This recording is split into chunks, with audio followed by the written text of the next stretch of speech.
Hello, everyone. Welcome to the Rooted Woman Pod. Today, we're talking about motherhood again and just things I was able to let go of as a mother for the first time, and that I'm still working on, honestly, because it's just been a year. Being a mom for the first time has been beautiful, but honestly, it's been harder than expected. There were days I felt like I wasn't doing much or really doing anything right. And just my peace was missing. Um, so today I just want to share the things that I'm learning on the way. I'm learning to let go of as a new mom, and just for me to have like that peace again. Um, it's getting harder even now just because Oksana is now a toddler, and it's time to really guide her and show her what are things not that she should do and what are the things that she should not do. I mean, she just turned a year. She's about to really enter the toddler years in just 4 more months, and the only thing is that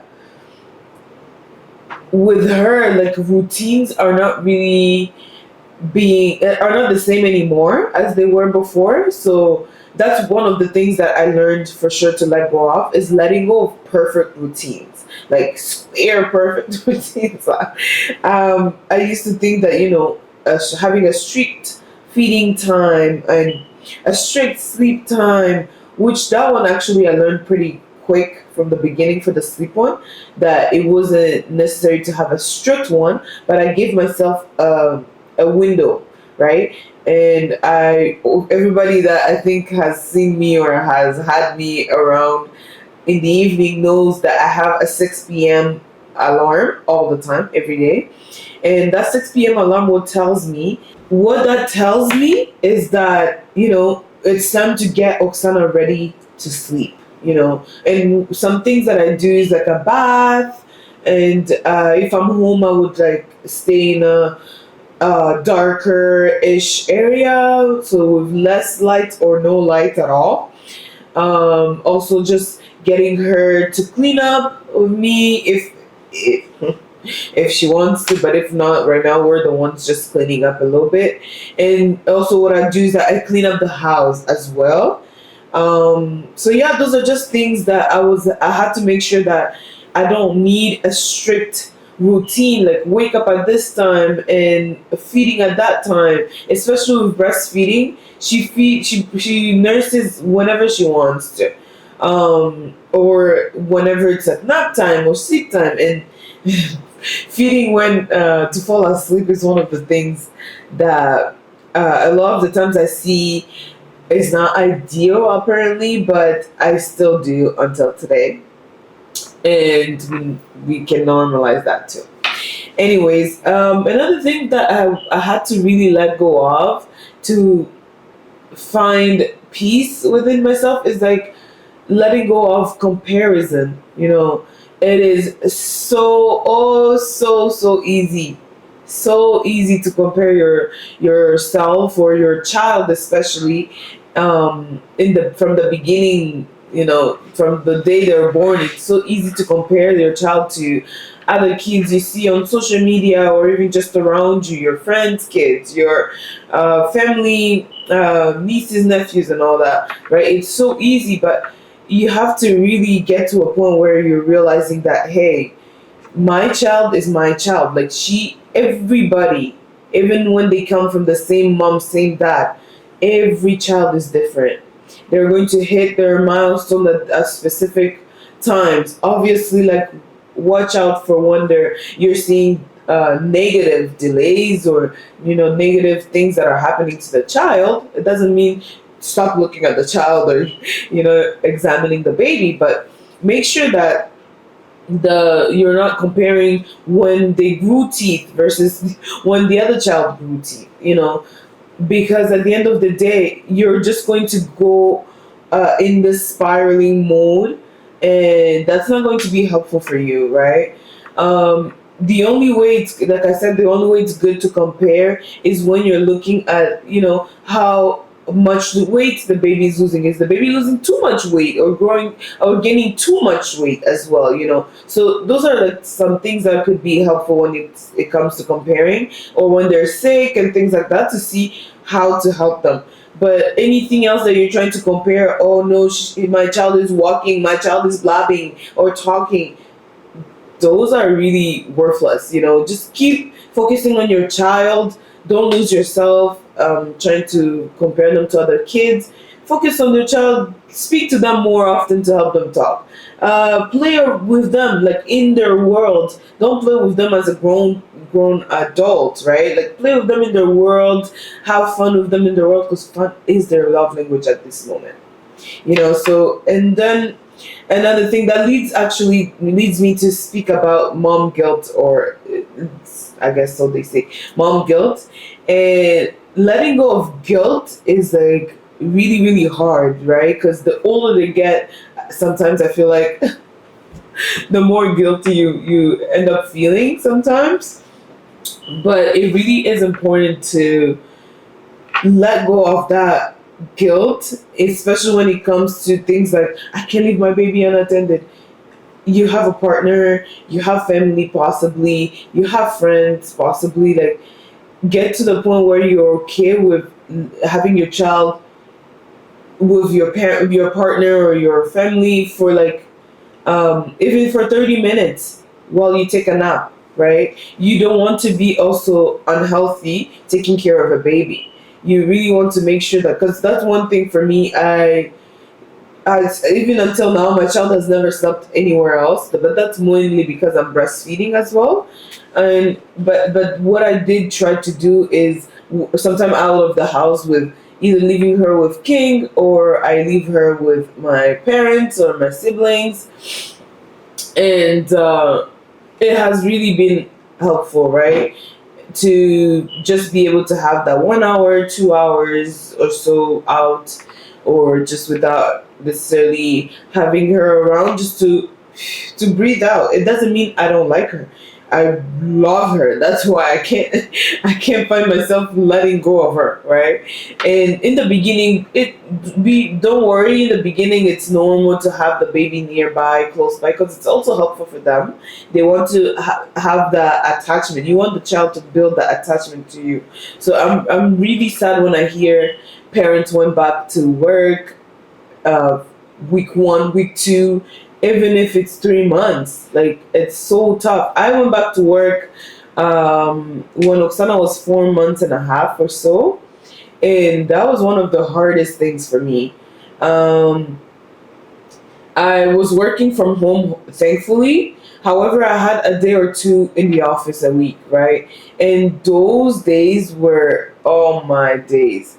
My girl refused all bottles.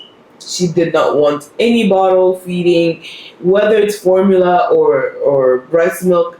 It doesn't matter. In a CP cup, a cup, a bottle, baby bottle, nothing. She did not want anything.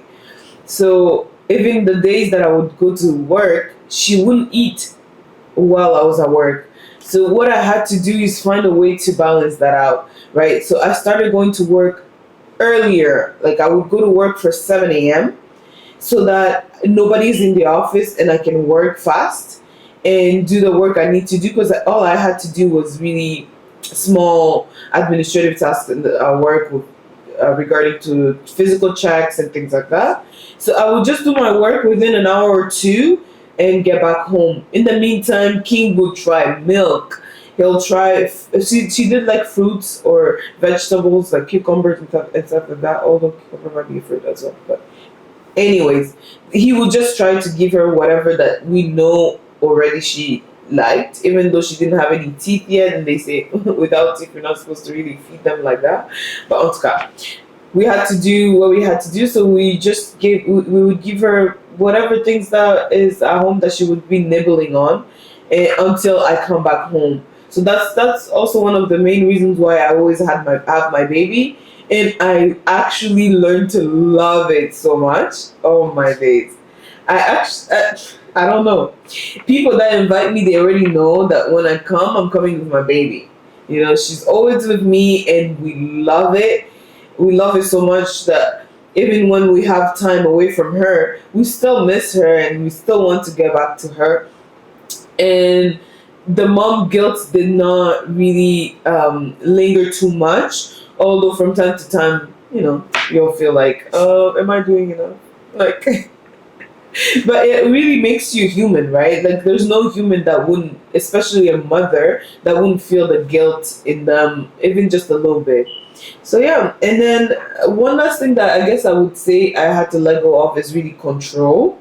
And in this first year, it's everything is unpredictable. My baby had colic. She and colic is really just one symptom for a really gut issue. And eczema, she still has eczema until today and has flare ups, and it really breaks my heart seeing her scratch herself and be so itchy. Have like I don't know what they call, but she would have patches of irritated skin. But yeah, I had to let go of the control because I know that I cannot control anything, right? All I have to do is really leave it in God's hand, do the best I can as a parent, the best I can for myself, for my family, for Oksana specifically, and the rest really we would cry. Sometimes I would cry with her. I cried with her when she was crying when she had issues with her belly, and it sucked. It really sucked. Those are the times in the beginning when we really experienced like sleepless nights. She would scream for hours onward, hours and hours. Sometimes even for 2 hours. Like, why? Screaming, guys, like nonstop. En tout cas, it was really bad, really, really bad. And I thank God that we found different ways to help her.